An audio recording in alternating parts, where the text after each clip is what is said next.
Hello students.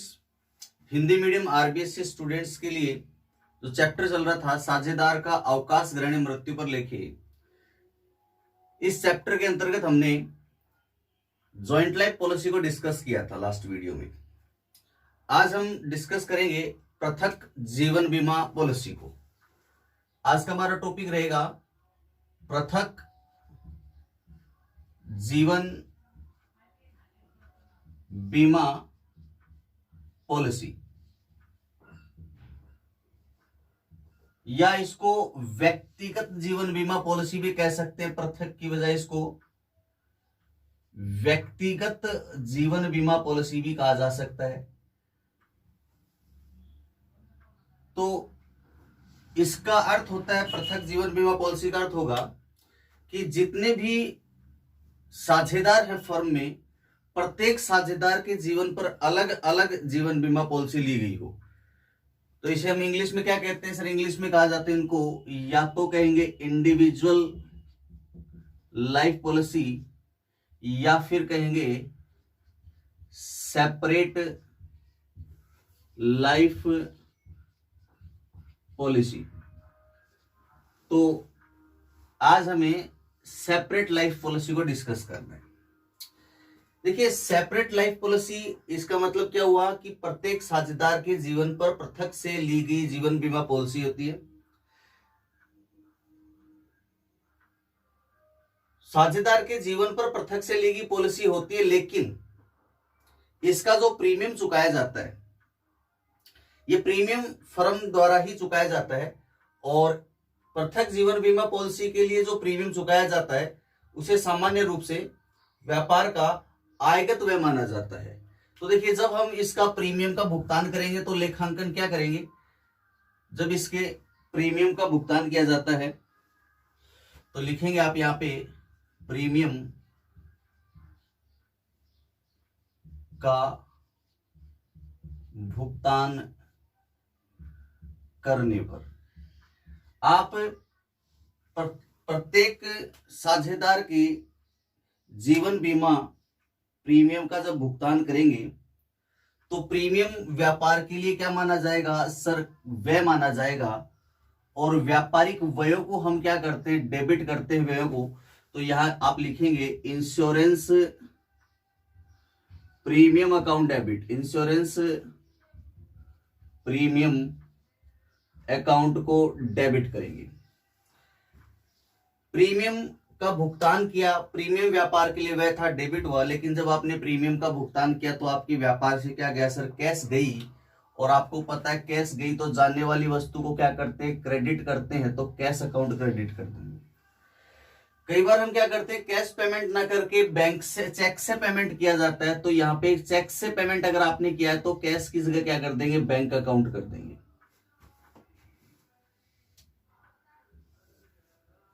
इसके बाद next जो पॉइंट है, अब वर्ष के अंत में क्या होगा? देखो, जब भी आप प्रीमियम चुकाओगे तो प्रीमियम चुकाते समय आपको insurance premium account debit to cash या बैंक एंट्री करनी होगी। और वर्ष के अंत में आप इस प्रीमियम को क्या करोगे? अपलिखित करोगे, क्योंकि एक व्यापारिक व्यय है और सभी व्यय जो होते हैं वो अवास्तविक खाते में आते हैं। और आपको पता है प्रत्येक अवास्तविक खाता वर्ष के अंत में क्या होता है? अपलिखित हो जाता है। तो वर्ष के अंतिम तिथि में क्या करोगे? वर्ष के अंत में जब आप अंतिम खाते बनाओगे तो इस प्रीमियम को अपलिखित करोगे। प्रीमियम को अपलिखित करेंगे।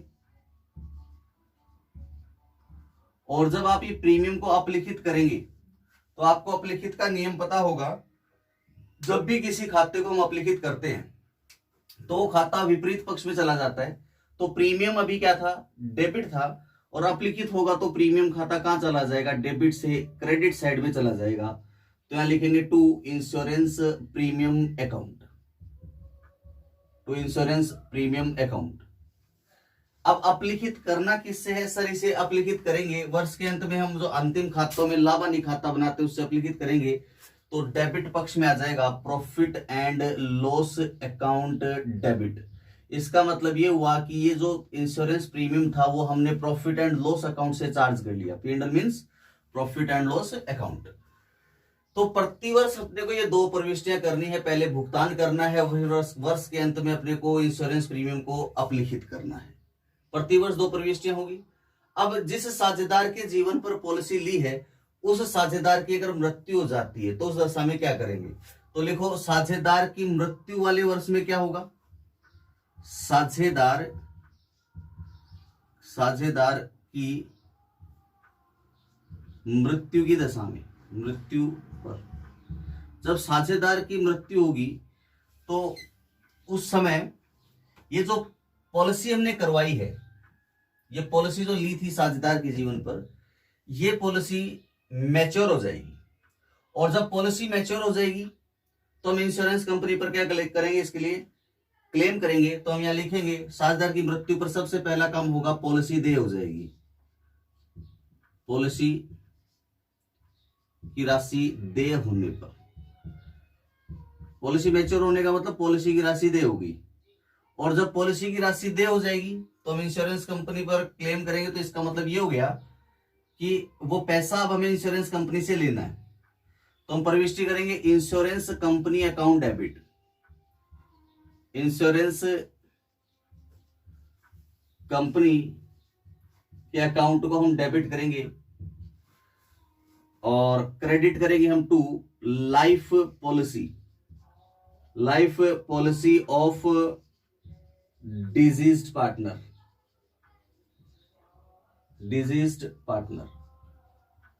Life policy of disease partner. तो डिजीज पार्टनर की लाइफ पॉलिसी अकाउंट को हम क्या कर देंगे? क्रेडिट कर देंगे यहाँ पे। इसके बाद देखिए क्या करोगे। अब लाइफ पॉलिसी हमने क्रेडिट किया और इंश्योरेंस कंपनी को डेबिट किया। डेबिट इसलिए किया क्योंकि इंश्योरेंस कंपनी से हमें फ्यूचर में पैसा लेना है, इसलिए हम इसको डेबिट कर रहे हैं। अब इंश्योरेंस कंपनी से अगर हमें पैसा रिसीव्ड हो जाता है, अमाउंट मिल जाता है, तो हम क्या करेंगे? तो आप लिखेंगे यहाँ पे, बीमा कंपनी से भुगतान प्राप्त होने पर, जब भी बीमा कंपनी से भुगतान प्राप्त होगा तो उस समय आपको क्या करना पड़ेगा? सर यहां भुगतान जब प्राप्त होगा तो हमें क्या मिलेगा? कैश मिलेगा, या फिर हमें क्या मिलेगा? चेक मिलेगा। कैश व्यापार में आई तो कैश अकाउंट डेबिट कर दिया, चेक मिला है तो चेक की जगह बैंक अकाउंट डेबिट कर देंगे। पैसा दिया किसने? सर बीमा कंपनी ने दिया। तो बीमा कंपनी कौन हो गया? देने वाला। और देने वाले को हम क्या कर देंगे? क्रेडिट कर देंगे to insurance company account, to insurance company's account. ये एंट्री आपको पास करनी है जब बीमा कंपनी से आपको धनराशि प्राप्त हो जाएगी। तो एक एंट्री आपने ये की, दूसरी आपने मृत्यु की दशा में ये की। इसके बाद तीसरी प्रविष्टि आपको क्या करनी है? जब बीमा कंपनी से भुगतान प्राप्त हो जाएगा उसके बाद ये जो लाइफ पॉलिसी है इसको विभाजित करेंगे साझेदारों में। तो आपको करना क्या होता है? देखो, लाइफ पॉलिसी का प्रीमियम किसने चुकाया था? लाइफ पॉलिसी का प्रीमियम फर्म ने चुकाया था, और फर्म ने जो प्रीमियम चुकाया था उसको हमने लाभों से अपलिखित किया था। और लाभ किसने कमाए हैं? ये एक साझेदार ने नहीं कमाए, ये लाभ सभी साझेदारों द्वारा कमाए गए हैं। इसका मतलब ये प्रीमियम का भुगतान उन लाभों में से किया जाता है जिसको सब साझेदार मिलकर कमाते हैं। तो इसका मतलब यहाँ जो इंश्योरेंस कंपनी से जो क्लेम मिलेगा, तो इंश्योरेंस कंपनी से बीमित धन मिलेगा, इस बीमित धन पर हक भी किसका होगा? पूरे सभी साझेदारों का होगा। क्योंकि इस बीमित धन की जो राशि हमें प्राप्त हुई है, इस बीमित धन के लिए हमने जो प्रीमियम चुकाया था वो फर्म ने चुकाया था, और फर्म में जो लाभ कमाए गए हैं वो सब साझेदारों द्वारा कमाए गए हैं। तो इसका मतलब इस बीमित धन पर सभी साझेदारों का हक होगा। तो मृतक साझेदार की लाइफ पॉलिसी का जो बीमित धन है उसको सभी साझेदारों में विभाजित करेंगे। अब हो सकता है कि शेष साझेदारों के जीवन पर भी हमने व्यक्तिगत पॉलिसी ली हो, तो इस मृत्यु की दशा पर शेष साझेदारों की बीमा पॉलिसी जो होगी उसमें उसका जो शेष साझेदारों की बीमा पॉलिसी का जो समर्पण मूल्य होगा, उस समर्पण मूल्य को भी अपन सभी साझेदारों में विभाजित करेंगे। उस समर्पण मूल्य में इस मृतक साझेदार का भी हिस्सा होगा। तो आपको बस एक बात, छोटी सी बात ध्यान रखनी, क्या करना होगा आपको? यहाँ पे आपको ये करना होगा कि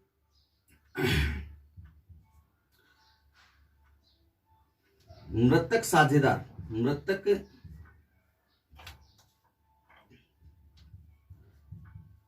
साझेदार की मृतक साझेदार की पॉलिसी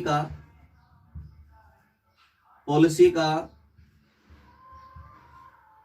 बीमित धन तथा शेष साझेदारों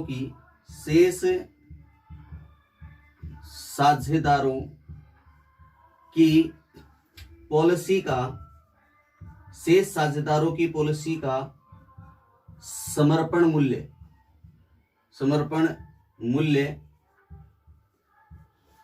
साझेदारों में विभाजित करने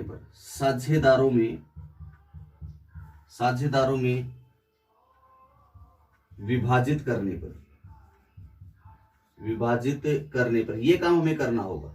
मतलब आपको क्या करना है कि जो मृतक साझेदार है उसकी पॉलिसी का बीमित धन और शेष साझेदारों की पॉलिसियों का समर्पण मूल्य, जो इस साझेदार की मृत्यु के दिन जो समर्पण मूल्य, वो समर्पण मूल्य जोड़कर सभी साझेदारों में विभाजित कर देना है। और आप प्रविष्टि क्या करेंगे, सर ये जो बीमित धन था इसके लिए लाइफ पॉलिसी अकाउंट क्रेडिट हुआ था, तो आप डिजीज पार्टनर लाइफ पॉलिसी मत लिखो, आप एक साथ लिखो साझेदारों के बीमित धन को जोड़कर लाइफ पॉलिसी अकाउंट डेबिट। तो हम यहां लिखेंगे लाइफ पॉलिसी अकाउंट डेबिट। इसमें क्या क्या शामिल हो जाएगा सर? इसमें शामिल हो जाएगा मृतक साझेदार का बीमित धन और शेष साझेदारों की पॉलिसियों का समर्पण मूल्य इसमें शामिल हो जाएगा। और फिर क्रेडिट किसे करेंगे सर? सभी साझेदारों को उनके पुराने अनुपात में क्रेडिट करेंगे। तो लिखेंगे to all partners capital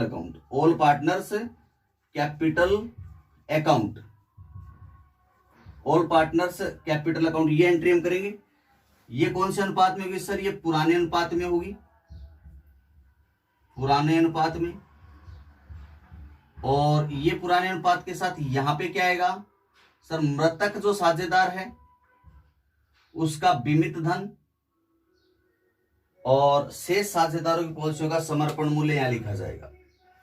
I think इतनी बात आपको अच्छे से समझ में आ गई होगी। ये था आपका व्यक्तिगत जीवन बीमा पॉलिसी से रिलेटेड कॉन्सेप्ट। इसका स्क्रीनशॉट लीजिए, इससे रिलेटेड एक न्यूमेरिकल क्वेश्चन सोल्व करते हैं अभी।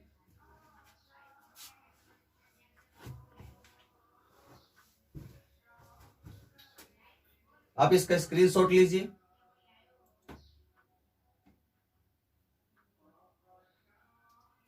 आई थिंक आपने स्क्रीनशॉट ले लिया होगा। तो चलिए अब इससे रिलेटेड एक न्यूमेरिकल क्वेश्चन करेंगे।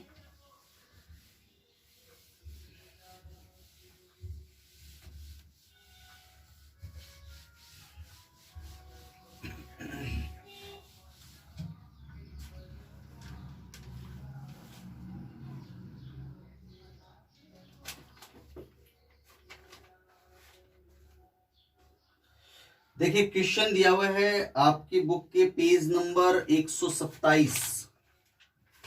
क्वेश्चन आपको दिया हुआ है आपके बुक में पेज नंबर 127 पर आपको उदाहरण संख्या दिया हुआ है 23। पेज नंबर 127 पर आपका क्वेश्चन नंबर 23 है। देखिए क्वेश्चन में क्या कहा है, ए बी सी एक फर्म में 3:2:1 में लाभ भाजन करते हुए साझेदार है। साझेदार कौन है सर? यहाँ पे ए, बी और सी 3 साझेदार हैं और इनका जो लाभ भाजन अनुपात दिया हुआ है 3:2:1, तो 3:2:1 इनका लाभ भाजन अनुपात है। इसके बाद आपको प्रश्न में कहा है 1 अप्रैल 2015 को फर्म ने सभी साझेदारों के नाम की 3 जीवन बीमा पॉलिसियां क्रमशः 80,000, 50,000 और 60,000 रुपए की ली है। यानी कि 1 अप्रैल 2017 को फर्म ने सभी साझेदारों के नाम की 3 जीवन बीमा पॉलिसियां ली है। तो यहाँ पे 1 अप्रैल 2017 को लाइफ पॉलिसी जो इन्होंने ली थी सभी साझेदारों के जीवन पर, वो ली थी 80,000, 50,000 और 60,000 रुपए की। 80,000, 50,000 और 60,000 रुपए की लाइफ पॉलिसी ली है। फिर आगे प्रश्न में कहा गया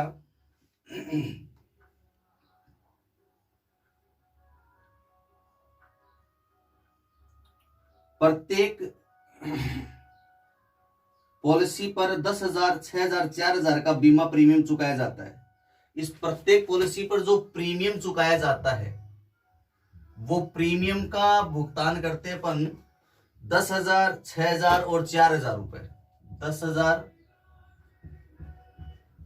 6,000 और 4,000 रुपए। इसके बाद आगे प्रश्न में कहा है बीमा प्रीमियम को लाभ हानि खाते से चार्ज किया जाता है। 1 जुलाई 2017 को ए की मृत्यु होगी, तो यहाँ पे ए की मृत्यु हो गई। ए की मृत्यु कब हुई सर? ए की मृत्यु हो गई 1 जुलाई 2017 को। इसके बाद आगे प्रश्न में कहा है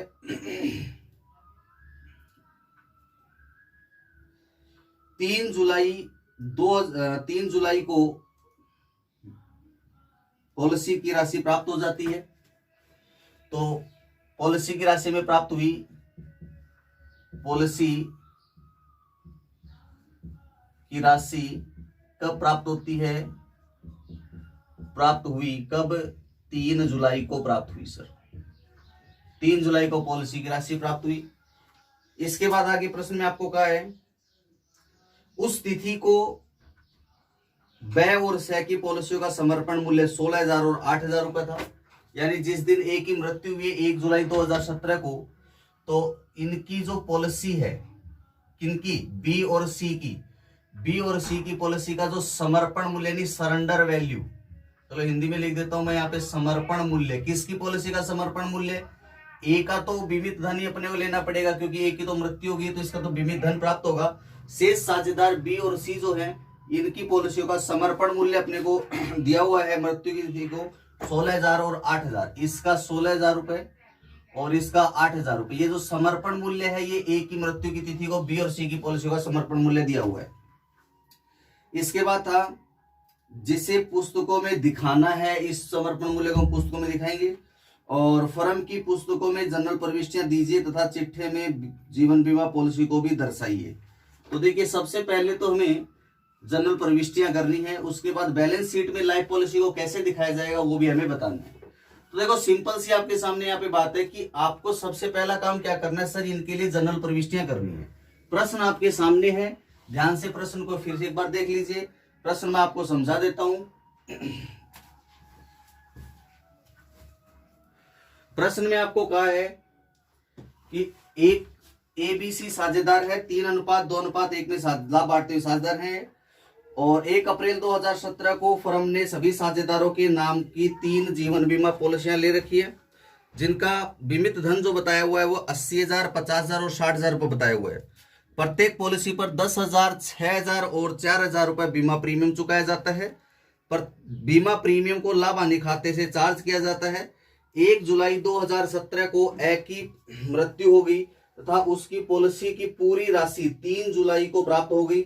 उस तिथि को व्यय और सह की पॉलिसियों का समर्पण मूल्य 16,000, 8,000 रुपए दिया हुआ है, जिसे पुस्तकों में दिखाना है। फर्म की पुस्तकों में जनरल प्रविष्टियां दीजिए तथा चिट्ठे में पॉलिसी को दर्शाइए। तो ये प्रश्न था आपका। सबसे पहले प्रविष्टि करेंगे। तो जब आपने पॉलिसी ली तो उस समय सबसे पहला काम क्या करेंगे सर? सबसे पहले ये जो प्रीमियम है इसका भुगतान करेंगे। तो साझेदारों के जीवन पर जब आप जीवन पर पॉलिसी के प्रीमियम को भुगतान करेंगे, जीवन पर जो पॉलिसी ली है इसके प्रीमियम का भुगतान करेंगे। तो प्रविष्टि क्या बताई सर? प्रविष्टि थी इंश्योरेंस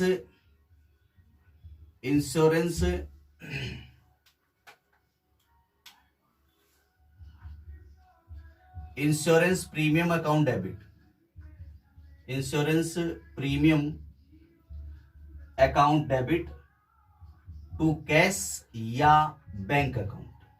पहली प्रविष्टि। कितना प्रीमियम चुकाया सर? तीनों साझेदारों की पॉलिसी का प्रीमियम टोटल होगा 10,000 ए का, 6,000 बी का और सी का 4,000।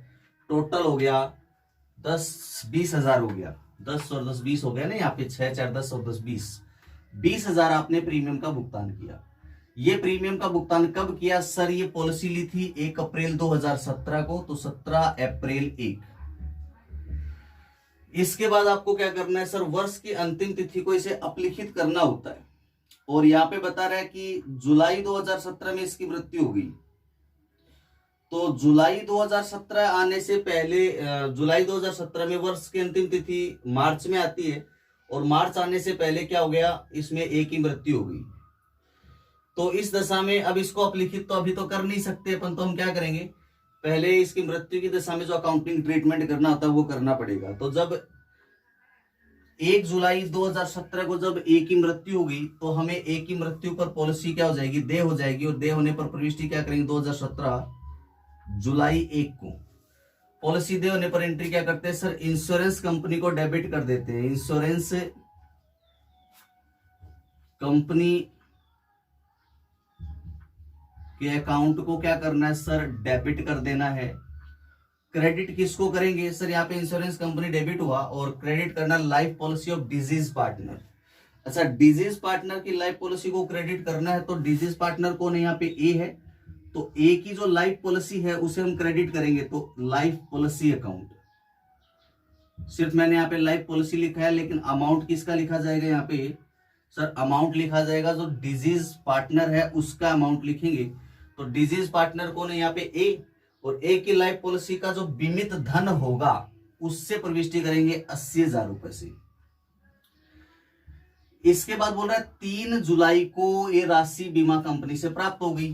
तो 1 जुलाई के बाद जुलाई 3 को ये धनराशि में बीमा कंपनी से जब प्राप्त हो जाएगी, तो हम एंट्री क्या करेंगे सर, बैंक अकाउंट डेबिट, या फिर आप कैश भी लिख सकते हो, दोनों में कोई भी लिखा जा सकता है, बैंक या कैश अकाउंट डेबिट टू।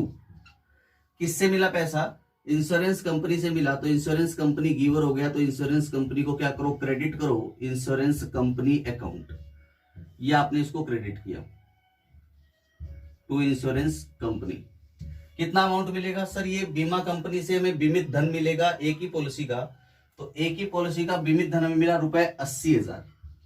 ये 80,000 रुपए की धनराशि हमने प्राप्त की।